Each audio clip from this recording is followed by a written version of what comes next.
네, 오늘장 탑10 이어가겠습니다. 한국투자증권 이프랜드에어 김민진 차장 모셨습니다. 어서 오세요. 안녕하세요. 네, 차장님. 오늘의 시장을 어떻게 해석해야 되는지 너무 어렵습니다. 제가 오프닝에서 말씀드렸듯이 랠리도 많이 나왔고 공매도도 앞두고 있고 지금 좀 수급이 동동 떠다니는 느낌이거든요. 네. 어디로 갈까? 그게 맞아요? 사실 말씀 주셨듯이 이제 뭐 관세 관련된 불안은 지속되고 있는 상황이고 거기에 더해서 시장에 가장 큰 영향을 미칠 만한 엔비디아의 실적 이벤트가 좀 마무리된 구간 속에서 결국은 이제 또 유럽 간의 관세 관련된 부가 이벤트가 결국 시장의 부담으로 작용을 하고 있습니다. 아쉬운 요소라고 한다면은 결국은 이제 우리나라 시장의 상승을 이끌었었던 외국인의 선물 매수가 대략적으로 이제 전 선물 만기일 이후 15,000계약 정도 플러스가 났을 때 결국은 이제 매도로 전환되기 시작을 했고요. 이것이 이제 거의 지금 뭐 순매수가 없는 상황까지 좀 밀리는 모습을 보였는데요. 생각할 수 있는 가장 좋은 스토리는 결국은 이제 외국인의 이러한 선물 매도가 나오면서 현물의 매수가 시장의 하락을 좀 방어해 주는 것이 가장 좋은 방향이었는데 아쉽게도 이제 외국인들 같은 경우는 현물 매도를 지속하고 있습니다. 이 얘기인즉슨 결국은 외국인들이 아직까지 이제 국내 시장에 대한 확신을 좀 가져가지 못하고 있다는 점이 첫 번째 요소일 것 같고 두 번째는 그러한 가운데 결국은 삼성전자를 필두로 한 시가총액 대형주 쪽에서 매도를 진행하고 있다라고 이해를 할 수 있을 것 같고요. 그렇다라고 한다면은 외국인이 전향적인 수급 전환 포인트를 나타내기 전까지는 결국은 이제 선물의 방향성에 의존하는 시장의 움직임이 만들어지지 않을까라는 판단이 들기 때문에 현재 시점에서는 방향성 모색 구간이다 이렇게 판단을 해보는 것이 맞을 것 같습니다. 네, 지금 방향성 모색 중이다. 또 3월 달에 관세 때문에 또 영향을 시장이 받고 있다라고 해석해 주셨고요. 지금 그 수급이 좀 중국 소비주로 들어가는 거 아닌가라는 이야기도 나옵니다. 이번 주에 신한투자증권 리포트에서 이 3월을 대비해서 이 중국 소비주를 미리 사놓는 것도 좋은 전략이다라는 내용도 있었고요. 지금 실제로 나스닥에서 알리바바 주가 보셨죠? 네, 맞습니다. 한 달 동안 57%가 올랐던데요. 그래서 그런지 국내에서도 좀 화장품 쪽으로 오늘 좀 시선이 들어가는 것 같아요. 이쪽에 대한 시선은 뭐 짧게 가져가야 돼요? 네, 우선 지금 중국 소비재들이 올라오는 것은 저는 사실 이제 펀더멘탈에 기반한 실적, 뭐 주가 흐름 이렇게 판단하기에는 중국 요소는 아직까지는 이제 작다라고 판단을 하고 있고요. 지금 알리바바를 필두로 해서 중국 같은 경우는 항생테크 지수가 어마어마한 주가의 상승세를 보여주고 있는데요. 이 부분은 사실 시주석의 전향적 자세가 저는 가장 크다라고 판단을 하고 있습니다. 어떻게 보면 이제 집권한 지 굉장히 오래됐죠, 시주석이. 네. 그런데 이제 그동안의 경제 정책적인 부분은 결국 이제 다 같이 잘 먹고 잘 살자라는 기조가 가장 강했다고 판단을 합니다. 그런데 이제 지난주였나요? 주초였는지 제가 정확하게 일자는 기억이 안 나는데 잘 아시다시피 이제 주요 6대 민영 기업들의 대표를 초대를 해서 다 같이 잘해보자 이런 의견을 피력을 했고요. 결국은 기존에 우리가 중국 주식을 투자하지 못했었던 가장 큰 이유는 뭐냐면은 갑작스럽게 여러 가지 정책적인 규제 사항이 발생이 되면서 회사에 대한 성장 요소를 무너뜨릴 수 있다는 요소가 해당 기업들의 밸류 확장과 실적이 좋았음에도 불구하고 이것을 주가에 반영시키지 못하는 가장 큰 이유였다고 판단을 합니다. 하지만은 중국 같은 경우도 지금 나타나고 있는 이러한 미국의 규제 그리고 5% 내외의 성장률을 달성하기 위해서는 결국은 친기업 혹은 친기업이 아니더라도 적어도 기업을 방해하지 않아야 된다는 인식이 나타나고 있는 게 아닌가라는 생각이 들고요. 그것이 지금 알리바바를 필두로 해서 뭐 비아디라든지 이러한 중국 기업들의 주가 급등으로 연출되는 것 같습니다.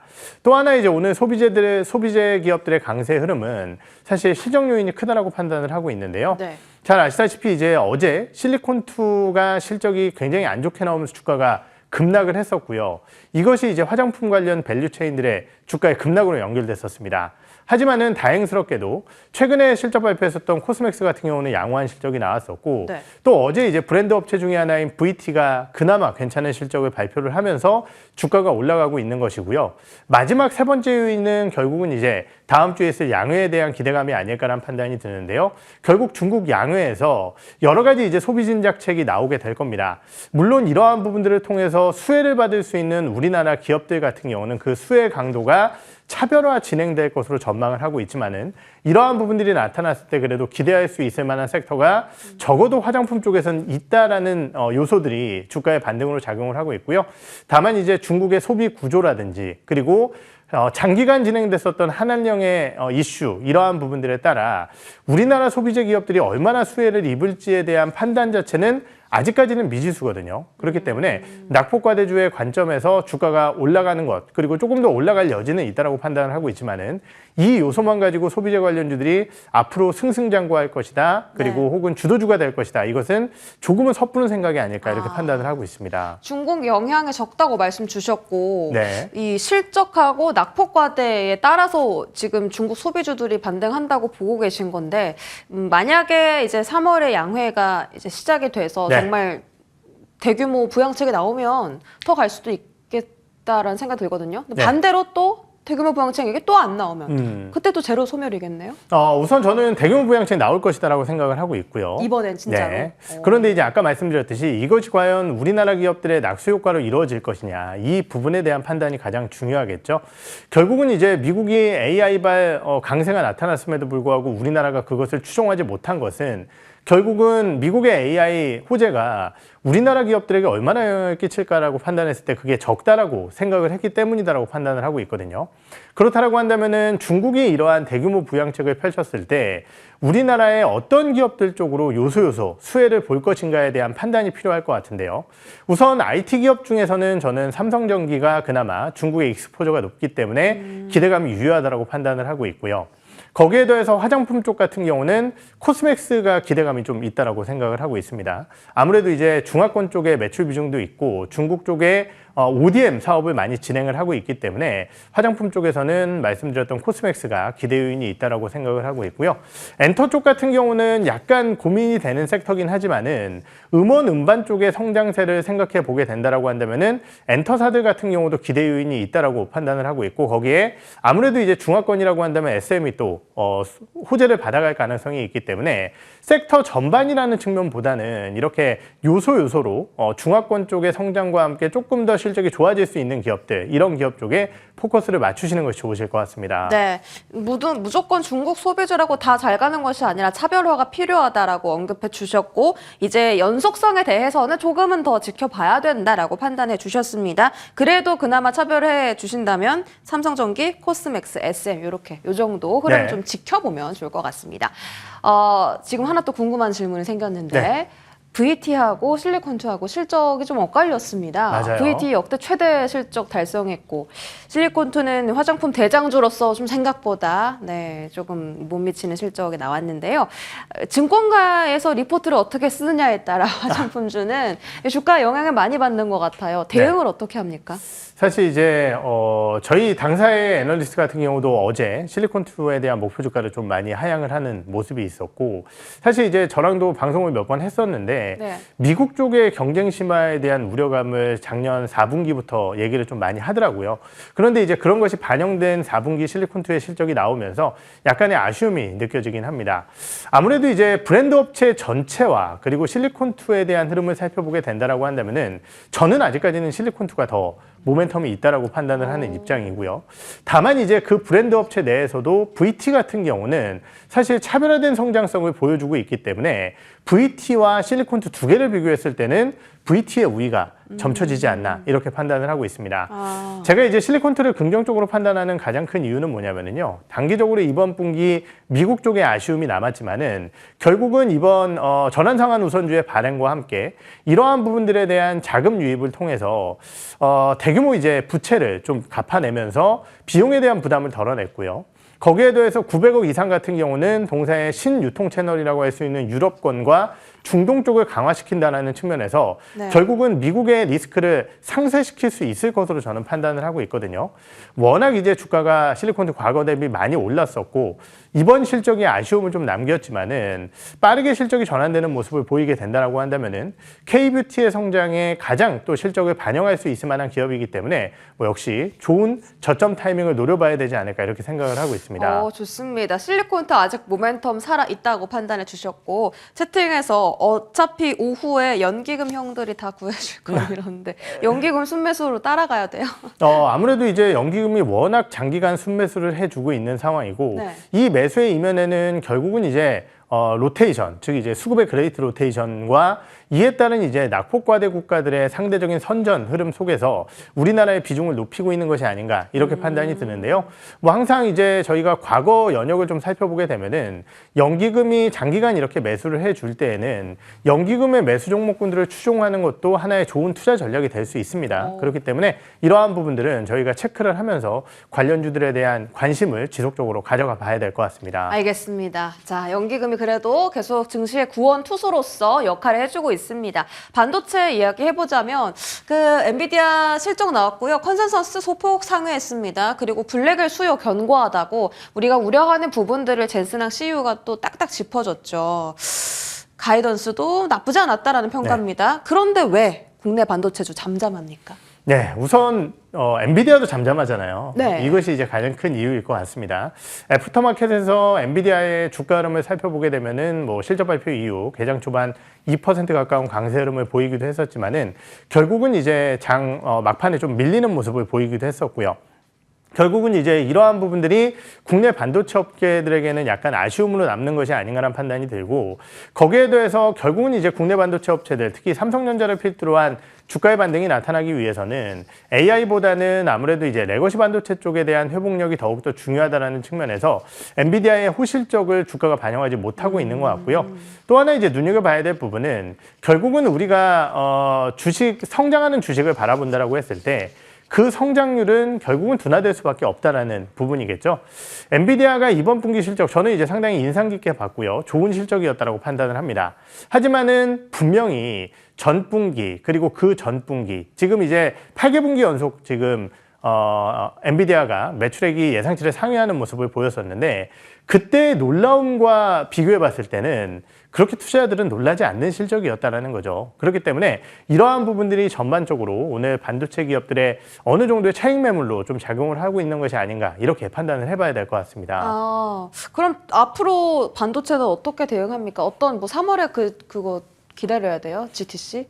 그 부분에서는 사실 이제 의견은 좀 분분한데 네. 사실 로봇 얘기가 오히려 많이 나올 것이다라는 일각의 시각도 있어요. 아무래도 이제 엔비디아 같은 경우도 최근 이제 휴머노이드 로봇 관련된 얘기를 많이 했기 때문에 오히려 섹터적인 측면에서 봤을 때는 저는 이제 로봇주들 쪽에 모멘텀이 될 수 있을지를 한번 살펴봐야 될 것 같고요. 반도체 기업들 같은 경우는 결국은 삼성전자는 티가 많이 나지는 않았지만은 국내 소부장을 필두로 해서 그래도 바닥권에서 20-30%가량의 반등이 나왔습니다. 과거에 이제 실적이 좋아지는 구간 혹은 어느 정도 저점이 확인된 구간에서의 주가의 흐름을 살펴보게 되면은 1차적으로 20-30% 정도의 주가 상승이 나온 이후에 결국은 이제 바닥 확인이 됐다라는 인식이 나오기 전까지는 조금은 쉬어가다가 사실은 회복되는 것을 보고 본격적인 주가의 반등이 나왔거든요. 그렇기 때문에 지금은 약간 쉬어가는 구간이다라고 판단을 하고 있고요. 다만 이제 이것을 전환시켜 줄 수 있는 하나의 좋은 포인트는 사실 외국인들의 수급입니다. 그런데 이제 아까 말씀드렸듯이 외국인들의 수급이 안 들어오는 것이 조금 아쉬움이 느껴지는데요. 저는 이제 환율 트리거를 1,430원대를 보고 있는 상황이고요. 만약에 이제 환율이 그 아래로 내려가게 된다라고 한다면은 외국인들이 현물을 담는 추세가 좀 나오지 않을까라고 기대를 하고 있거든요. 거기에 더해서 이제 공매도 같은 경우도 우리가 이제 과거의 연역을 살펴보게 되면은 과거 이제 2차례 정도 공매도를 중지했었다가 이제 해제되는 시점에서 봤을 때 코스피 같은 경우는 오히려 주가 하락의 영향력은 그렇게 크지 않았습니다. 다만 이제 고가권역의 종목군들 같은 경우는 공매도의 압박에 시달릴 가능성이 있다는 측면에서 오히려 반도체라든지 이런 쪽 같은 경우는 공매도 재개 이후에 오히려 매수가 들어올 가능성도 배제할 수는 없거든요. 그렇기 때문에 뭐 아직까지는 반도체 기업들의 확실한 현물 수급을 기대하기는 어렵겠지만은 시차로 봤을 때는 한 달 정도 지났으면은 아무래도 이제 관세 관련된 이벤트들이 리스크 요인들이 좀 줄어들 가능성이 있고 아까 말씀드렸던 그러한 외국인들의 투자 재개와 함께 수급 수급이 유입될 가능성도 배제할 수 없다. 저는 이렇게 판단을 하고 있습니다. 네, 결국은 수급이네요. 환율 트리거 필요하다. 1,430원 하회하면 외국인 수급이 좀 발동될 수가 있겠고 역시 주도 섹터다 보니까 외국인 순매수 영향 상당히 중요하게 영향을 받아가는 것 같습니다. 그럼 지금 반도체 매수 기회가 아니라 오히려 로봇 기회입니까? 최근에 조정받았잖아요. 예, 아무래도 이제 약간 쉬어가고 있고 미국 증시 내에서 잘 나가는 테마 섹터들이 쉬어가고 있기 때문에 네. 로봇주들도 사실은 약간 부담이 있긴 해요. 그리고 이제 특히 1월 달에 가장 좋은 상승률을 보였었던 하이젠 RLM 이런 기업들도 주가가 흔들리면서 결국은 이제 리스크 요인은 아직 있다라고 판단을 하고 있습니다. 그런데 이제 아까 말씀드렸듯이 정말 이제 GTC 쪽에서 로봇 관련된 이벤트들이 좀 나올 가능성도 배제할 수는 없고 중기적으로 봤을 때 지금 중국의 공급망을 배제하기 위한 글로벌 혹은 미국의 노력이 나타나고 있는데 그러한 부분 쪽에서 생각할 수 있는 것은 결국은 이제 로봇 사업도 배제될 가능성이 있다라는 부분이고요.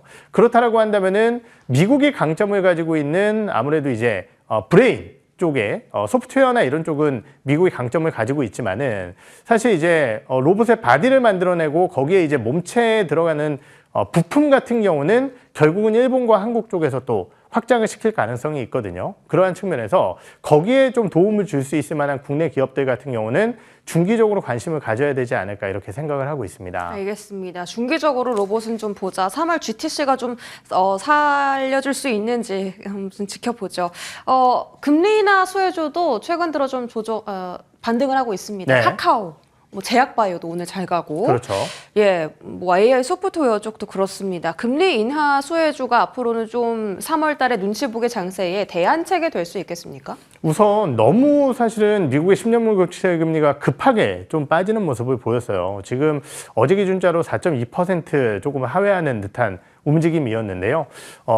사실 미국의 금리 앞으로의 이제 금리를 좀 고려해 본다라고 한다면은 급하게 빠진 것이 아닌가 판단이 듭니다. 그렇기 때문에 현재 시점에서는 저는 금리 인하 수혜주를 들어가는 것은 약간의 부담은 있다. 이렇게 판단을 하고 있고요.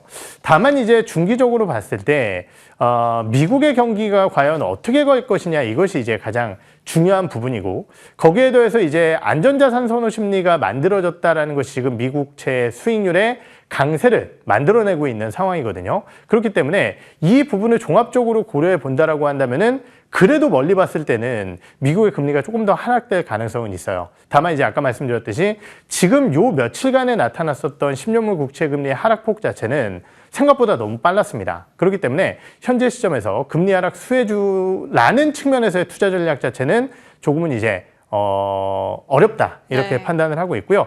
다만 이제 오늘 올라가는 기업들이 있죠. 뭐 HLB라든지 네. 아니면 카카오 이런 기업들 같은 경우는 금리나 수혜를 떠나서요. HLB는 오늘 뭐 에스모에서 이제 1차 치료제에 대한 강력 권고 그리고 FDA 3상 승인이 코앞에 다가와 있습니다.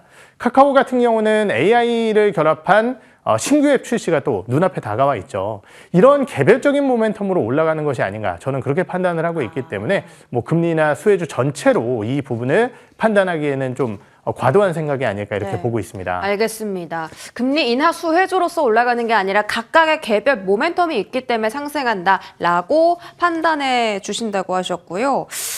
AI 소프트웨어 쪽은 어떻게 보세요? 네, 오늘 엔비디아 실적 발표와 함께 AI 소프트웨어 관련주들 주가가 사실 그렇게 좋지는 못한 모습을 보이고 있습니다. 여러 차례 말씀드렸듯이 AI 소프트웨어 관련 기업들은 저는 이제 뭐 우리나라의 특히 AI 소프트웨어 관련 기업들은 그렇게 모멘텀은 크지 않다라고 판단을 하고 있고 그래도 그 와중에 AI와 결합을 해서 단가를 높여나가고 실적을 높여나가는 기업들 그리고 플랫폼의 고도화를 통해서 실적을 좀 강화시킬 수 있을 만한 기업들이 몇몇 개가 있거든요. 그 기업들이 결국은 이제 더존비주온이라든지 네. 아니면 한글과 컴퓨터 그리고 카페24 이러한 기업들이 아닐까라는 생각이 듭니다. 그렇기 때문에 지금 뭐 우리가 AI 비서 혹은 음성 컨택센터 이런 기업들이 같이 올라가는 것은 좀 경계를 해야 되지 않을까 이렇게 생각을 하고 있습니다. 네, 경계가 필요하다라고 언급해 주셨습니다. 오늘 외인기관 순매수 리스트에 보면요. 한화솔루션이 있을 뿐더러 HD 현대에너지솔루션도 있습니다. 태양광 너무 궁금해요. 트럼프 정부에서도 네. 사업 확장한다던데. 네. 실제적으로 이제 트럼프 1기 때의 흐름을 살펴보게 되면은 태양광 쪽이 굉장히 크게 성장을 했었어요. 그렇더라고요. 일기 그렇죠. 때도. 네. 그러다 보니까 이제 결국은 2기 때도 이러한 흐름들이 이어지지 않을까라는 기대감이 있고, 오늘 주가의 상승은 아무래도 이제 중국 기업들이 모듈 가격을 올린다라는 요소가 가장 컸던 것 같습니다. 결국은 이제 아직까지 우리나라 태양광 관련주들에 대한 실적 모멘텀이라든지 불확실성은 유효하다고 판단을 해요. 하지만 그럼에도 불구하고 중기적으로 태양광 관련 기업들에 관심을 가져야 되는 이유는 뭐냐면요. 결국은 이제 여러 차례 말씀드렸듯이 지금 시장의 가장 중요한 투자 전략 중에 하나가 중국 배제라는 투자 전략을 우리는 잊어서는 안 되고요. 그러한 측면에서 지금 뭐 인도도 그렇고 미국도 그렇고 유럽도 그렇고 결국은 이제 태양광 쪽에 대한 중국 밸류 체인의 배제 현상을 지속적으로 가져갈 가능성이 높다는 측면에서 우리나라 기업이라고 할 수 있는 OCI 홀딩스와 하나솔루션 정도는 결국은 관심을 지속적으로 가져야 되는 기업이다 이렇게 판단을 하고 있습니다. 잊지 말자 중국 배제 네. 이렇게 좀 8글자로 정리를 하면서 태양광은 꾸준히 중장기적으로 관심 필요하다고 언급해 주셨습니다. 오늘 정말 볼 게 많은데 시간이 없네요. 하나그룹주는 오늘 왜 잘 가는 거예요? 네, 수급이 왜 우선 이렇게 들어와요? 사실 예전부터 개인들이 접근하지 말아야 될 대표적인 그룹사 중에 하나가 한화, 두산 뭐 이랬었죠. 근데 올해 그 두 그룹의 시총이 엄청 올랐죠. 맞습니다. 작년부터 이러한 현상들이 좀 나타났었는데요. 결국은 이제 하나그룹이 올라온 것도 중국의 배제 이벤트가 크다라고 볼 수 있겠죠. 결국은 이제 하나오션 같은 경우는 잘 아시다시피 이제 선박 사업에 대한 중국 배제 이벤트, 그리고 하나 에어로스페이스는 중국 배제라고 하긴 그렇지만 미중 관계에 대한 악화라든지 이러한 부분들, 그리고 이제 러우 사태에 대한 이슈, 이러한 부분들이 작용을 하고 있는 것 같습니다. 결국 이러한 부분들로 봤을 때 한화그룹주들이 주가가 많이 올라왔지만은 그래도 기대감은 유효하다고 판단을 하고 있고요. 다만 이제 너무 많이 올라왔기 때문에 눈높이 자체는 사실은 작년과 같은 눈높이를 가져가기에는 좀 무리가 있다 이렇게 판단을 하고 있습니다. 네, 알겠습니다. 이렇게 또 속 시원한 답변 들어봤고요. 한국투자증권 이프렌드에어 김민진 차장과 함께했습니다. 차장님 고맙습니다. 네.